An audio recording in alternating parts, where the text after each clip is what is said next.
excited to have Jason Voss with us today to lead off our third program of the new Integrated Reporting U.S. Community series. You know, when Bob and I were talking about developing this program, we thought that you had a really interesting background to help us kick off an investor discussion with the IIRC.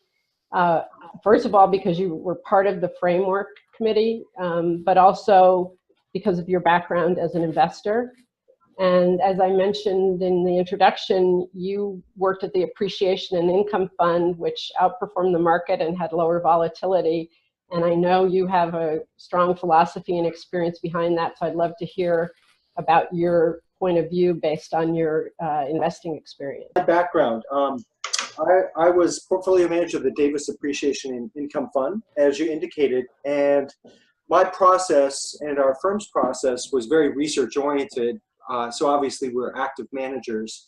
You mentioned that the fund that I was the manager of beat the S&P 500. It was quite handily, actually, and I bring this up not really as bragging rights, but because it speaks to process. It speaks to outcomes from process. But we bested the S&P 500 by 49.1% over the course of my tenure, with 2/3 the volatility and double the dividend yield. And our process was research intensive. So and that begs the question, what does that mean, right? Lots of people say that they're research intensive.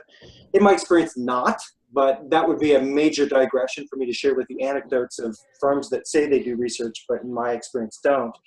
Let me speak a little bit about what I think the two big jobs of investors are, and then I'll pause for your follow-up question. I think that investors have two big jobs. The first is to see the world for what it is, not what they would like it to be or prefer it to be, which is a very, very difficult thing. And the second job is, with that understanding, hopefully fairly accurate, to be decisive. And in my experience, a lot of my success had to do with success, yes, of both these criteria, but especially of that first criteria, to see the world for what it is.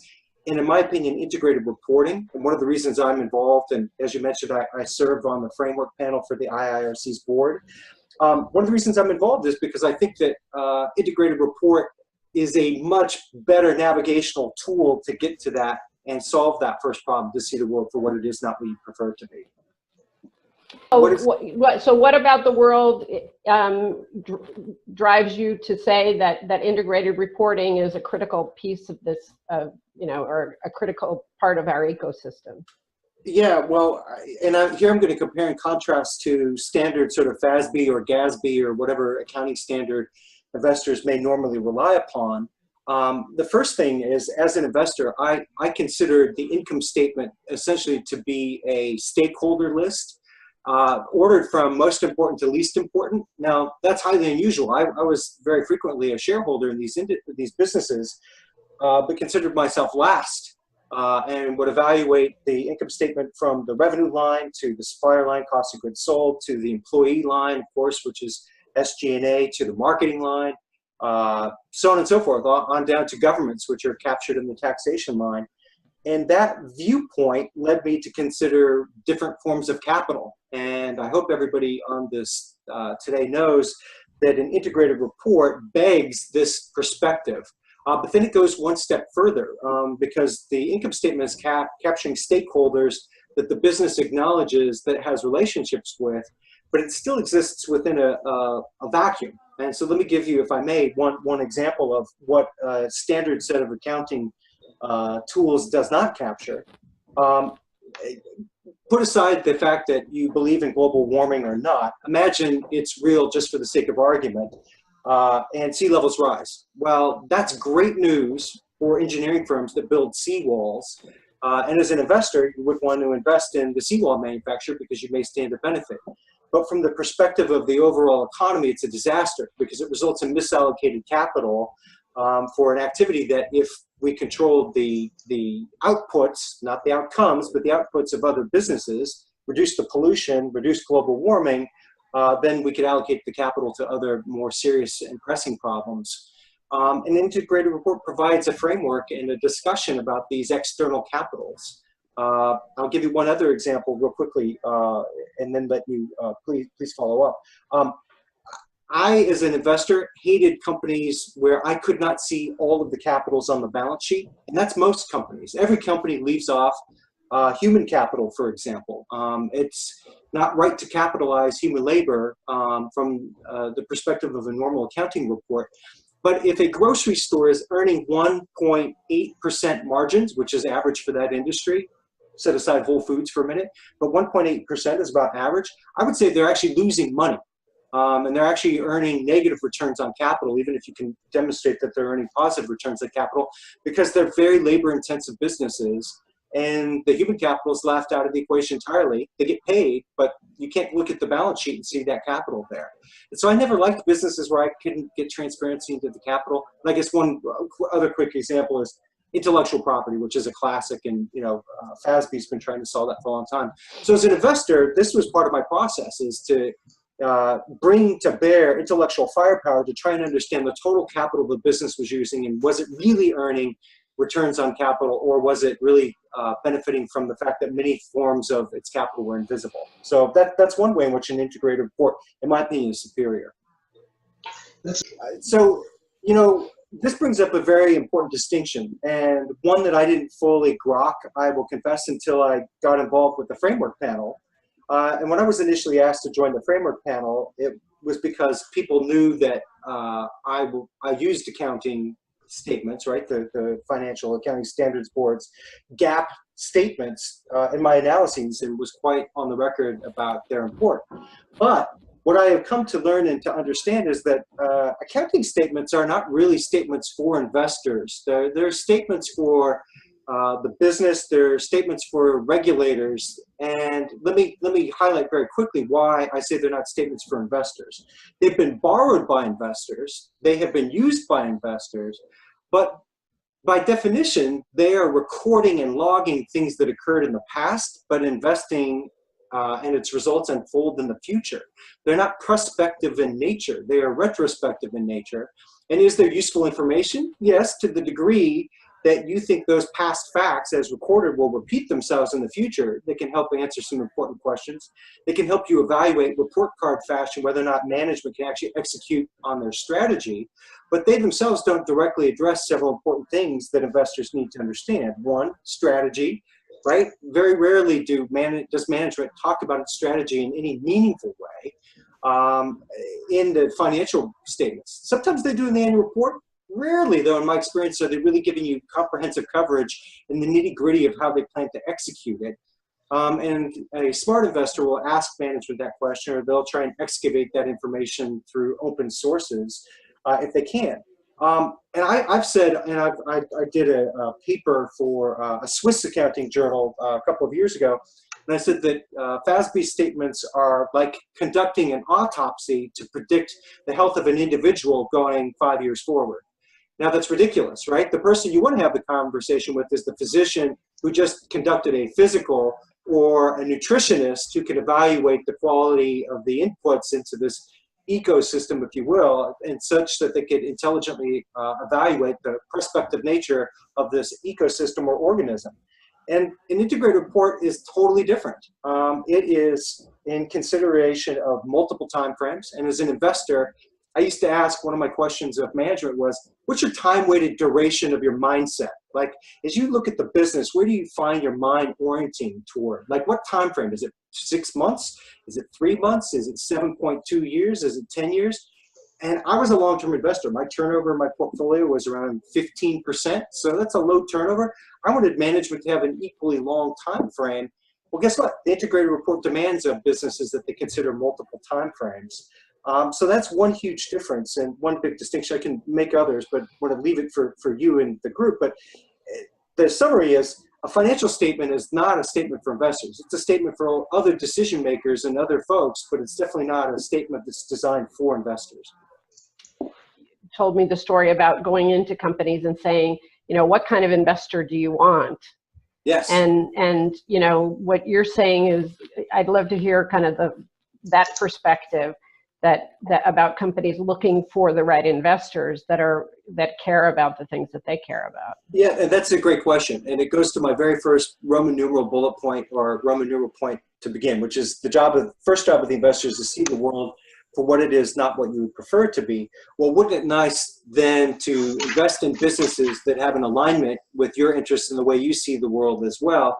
I would argue that to perform well as an active manager, you need to have kind of a systems orientation. You need to have an integrated orientation, which is, again, going back to points already made, why an integrated report is useful. So recognizing that fact back in the day, my first question to a new firm that I was interested in, after I had done all of my due diligence from open source without necessarily consulting management, when I would call management, my very first question was always, what do you know about our firm?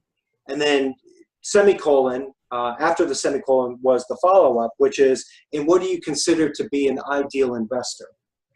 And always they responded, oh my God. Well, first they said, we don't know about your firm. Occasionally a firm would know about us, but not often, because we were famous for holding on to shares for a long time. We had shares of American Express from 1969 in some of our portfolios, for example. But anyway, they would say they didn't know about us, but then they would say, nobody's ever asked us that question before.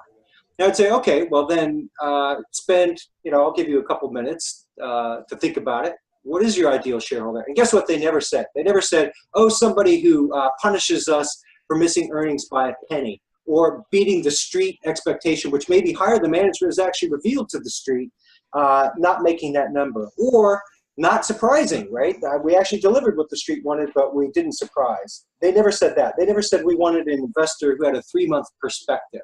They never said that they wanted somebody who would short the shares. They never said any of that kind of thing. They inevitably always said, we want the room to grow our business in alignment with our strategic thinking, and space to operate and space to fail, and forgiveness for that failure. And we want an ongoing dialogue with our investment and capital groups such that they become partners rather than antagonists, which is generally, I think, how businesses see, even though publicly they wouldn't say that. I think most of them find the public shareholder a necessary evil. Because they want liquidity for their shares, because it attracts capital, makes it easier to fund things going forward. And of course, many of their incentive programs are based on the price per share. So they like that, no doubt. But anyway, I think that's the question I used to ask of people. And inevitably, I liked firms that had the ability to deliver that as an answer, which indicated to me that they also had an integrated view of the business. And they also thought in a systems manner, as did I. So one of the nice things, for example, about, and it's explicit in integrated reporting, is conciseness. And I really appreciate that. Pull out Citigroups or 10K as an example and tell me that that's concise by anybody's definition. And there's a lot of information in there, no doubt, but what information is relevant? Hard to say. And in part that's driven because Citigroup has many different constituencies it's trying to solve with its financial report. And different investors, if they're using those statements, I would caution them about exclusively using financial statements to make decisions. But if they're using that statement, some of them are short-term oriented. Some of them are derivatives traders, and they want to see Citi's derivatives portfolio and get some sort of estimate off of that. But I think conciseness is important if done well, and that's really that's put on the backs of the preparer of the integrated report, whether or not there's enough conciseness in there. I think if this rarefied time where integrated reporting is just starting to take off, by definition, almost the companies most interested in an integrated report are probably companies that believe in conciseness, and they believe in wanting to communicate with the community of capital holders that they serve. And then another point that I want to make about the integrated report, besides the conciseness, and relative to ESG, relative to SRI, ESG, SRI are lovely, and I'm advocates for those as well, only because I'm an advocate for systems thinking. I'm an advocate for Roman numeral 1 in my presentation today, or my answers today. See the world for what it is, not what you prefer it to be. It's an extraordinarily critical thing. And by the way, that transcends investing capital. That's true of the news right now. Wouldn't we all like to see the world for what it is, not what we prefer it to be? But relative to ESG and SRI, I would say that they stop short, and that they are euphemistic code for this kind of correct thinking.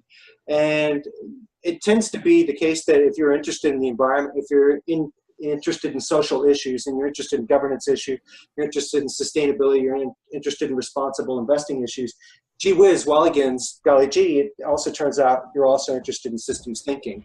Why confuse the issue by creating 3 buckets, E, S, G, or S and then /RI? Why not just call it what it is? It's system thinking or integrated thinking. And so I'd like that integrated reporting sort of divorces itself or separates itself out, and it gets to the guts of the thing rather than having a sort of pseudo conversation. And then let me pause and then I'll be quiet because I can ramble. One of my favorite sayings is a wise man or wise woman points their finger at the moon, the fool stares at the finger. And I would say ESG and SRI are a little bit the finger. The wisdom is the moon, right? And I think integrated reporting is the closest of the reporting standards from an investor perspective and from a capital holder's perspective that's looking at the moon, not the finger. Hi, this is Mary Hartman Morris from CalSTRS. Can you hear me? Yes. Hi, Mary. Okay. Thank you. Hi. So, Jason, I guess the question I have is, CalSTRS has been a strong supporter of integrated reporting. We also are a strong supporter of SASB, the Sustainable Accounting Standards Board. And I know Japan has tried to embrace integrated reporting. I just would like to hear your perspective and maybe examples of who's doing the best examples from your perspective on integrated reporting. Thank you. I love the question. I'm going to duck, though, the answer only because of my role as advising the integrated reporting and the board as a framework panel member. One of the things that we've tried hard not to do is say who's doing it right or who's doing it well, because if we, in so doing, that may dissuade others from trying if it seems too onerous. More, we sort of point out as divorced as we can from indicating who those organizations are,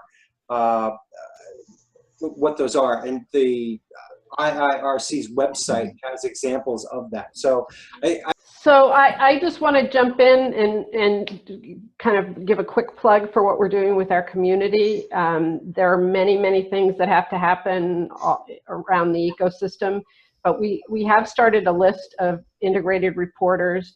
Right now there are only 20 companies on that list, and we're in the process, and if anybody wants to be part of this, please just let Bob or me know, of trying to figure out what the runway towards integrated reporting is, because it's a journey. And so we'd like to get more companies on that list and say that they're kind of early stage, mid stage, something like that. So that's something we're trying to do as a community this year. But we have identified these 20 companies that have different kinds of approaches. Some of them are summary reports, some of them are issuing a whole new kind of report, and we'll be highlighting them here.